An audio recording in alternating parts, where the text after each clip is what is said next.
Imagine a city rising from nothing. Gleaming white buildings, electric lights glowing for the first time, and over 27 million people flooding in to witness the future. This is not science fiction. It was Chicago in 1893. The World's Columbian Expo wasn't just a fair, it was a turning point in history. It launched new inventions, shaped American architecture, and changed how we eat. The US government did something remarkable. They minted a commemorative coin just for an event. The 1892 and 1893 Columbian Half Dollar. It was more than currency.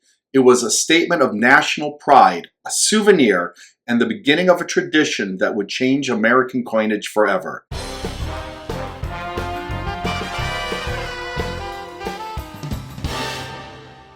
Hi collectors, thanks for watching. I'm the collector of coins, and that's right, as you heard in the introduction, we're going to talk about some fascinating coinage that was made. In fact, I have a couple of collectors that are very enthusiastic about this time period and this exposition, and one of them brought in a few coins from this event that they wanted to show to you as my viewers. Let's check out that segment. Hey collectors, well, a couple of my viewers do come to the table to bring coins to show off to you guys. This particular collector collects things from the Columbus World's Exposition. Here we have an 1892 Columbus Exposition half dollar. What's unique about this is that it's in this interesting collar, which might have been part of the display that was used at the time, but it also has a double die date. Look at the O in Chicago over to the right, and then you can see the date is doubled, particularly in the 18. Now, possibly this is a repunched date as well. Oftentimes they would strike the dies multiple times, but pretty cool example. And then if you guys didn't know, we minted these in both 1892 and 1893, and here's one with a double date as well. Less severe than the first one. See if I can catch it on a good angle here. But there you go, you can see the slight doubling in the 1 and the 8. Pretty nice, cool coin. And yeah, I don't think we've had a World's Fair in a while, but this was the first World's Fair, United States. And not only did we issue a commemorative half dollar for it, we also did a quarter, the Isabella Quarter, and the Lafayette dollar, I think was just around that time. I know that one's dated 1900, but to me, they're all part of the same exposition. And at this expo was the first time that the elongated coins were minted too. They had that machine. All right, well, a little bit of coin history. We'll see what else comes to the table, guys.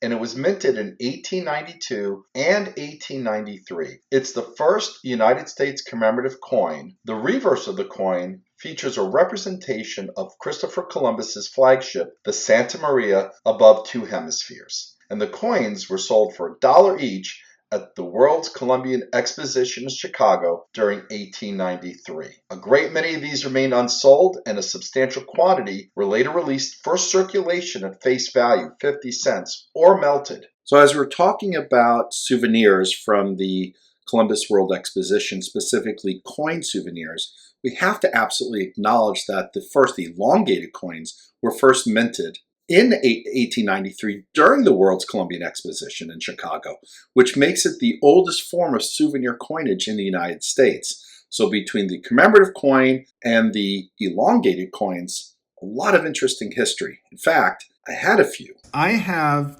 two really cool elongated coins from 1893. So this was one of our first recognized elongated coins. You know those machines that you put in like a penny or a nickel, and then you pop in 2 quarters and you crank and it creates a new design that elongates the coin? Well, this is an early example of one from 1893. I have 2 here. One graded XF45, really curious as to the criteria that was used.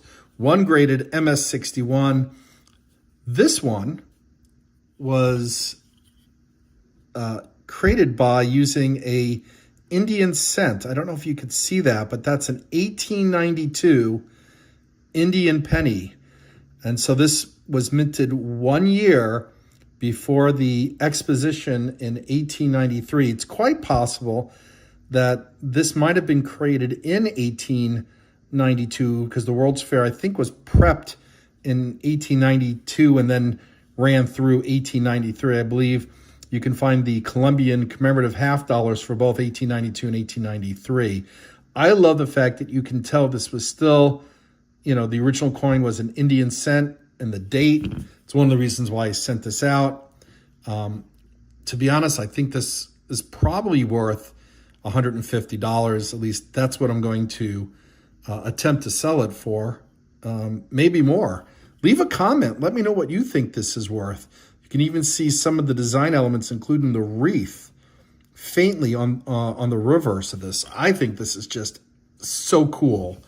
And then this one was made out of a nickel, and we could turn over the reverse here, and you could see that this is a Liberty nickel, and that one was minted in 1891. And so maybe the assumption here is, the grade is based on the average amount of time this was in circulation. You could tell that there's some discoloration, so it probably doesn't have any of the original mint luster, whereas this one still has luster, reflective surface, even though it's turned brown. Even see some of the original red luster underneath it. So again, I think these were really cool. I'm glad I sent them out.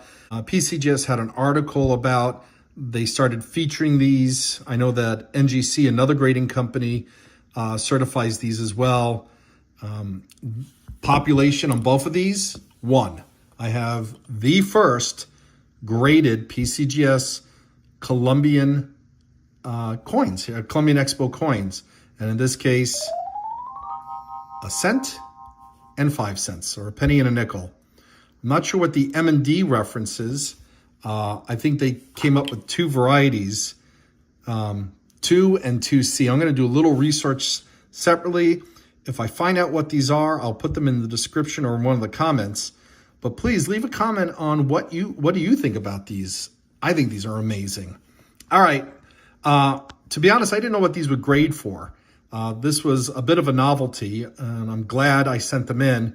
The others, however, I did take some educated assessments myself. I am trained. I have a certification from ANA. I'm by no means a professional. And of course, we can't ignore that the first commemorative coin that was a quarter was also produced for this expo. It's called the Isabella Quarter. You're now looking at the 1893 Isabella Quarter, which was also issued for the World's Columbian Exposition, and they were sold for $1 a piece. The obverse has a crown bust of Queen Isabella of Spain, and the kneeling female on the reverse represents women's industry. Now, the World's Columbian Exposition was held in Chicago, and it was one of the most spectacular World's Fairs in history. It was also known as the Chicago World's Fair. It celebrated the 400th anniversary of Christopher Columbus's arrival in the New World, and there were a bunch of highlights that make the whole event iconic. First was the White City. The fairgrounds featured neoclassical buildings clad in white stucco and lit by thousands of electric lights, earning the nickname the White City. The fair debuted new technologies. Electricity took the center stage. The fair was lit by Tesla's and Westinghouse's alternating current AC system, beating Edison's DC direct current system in the War of the Currents. Additionally, the Ferris wheel made its debut at this World's Fair. It was invented by George Washington Gale Ferris Jr., and the structure stood 264 feet tall. It carried 36 cars that held up to 60 people each. Over 2,000 people could ride this massive ferry wheel, and it was America's answer to the Eiffel Tower from the 1889 Paris Exposition. And some of my other favorite facts about this World's Fair was that it introduced iconic American foods like Cracker Jacks, Juicy Fruit Gum, Pabst Blue Ribbon Beer, and shredded wheat.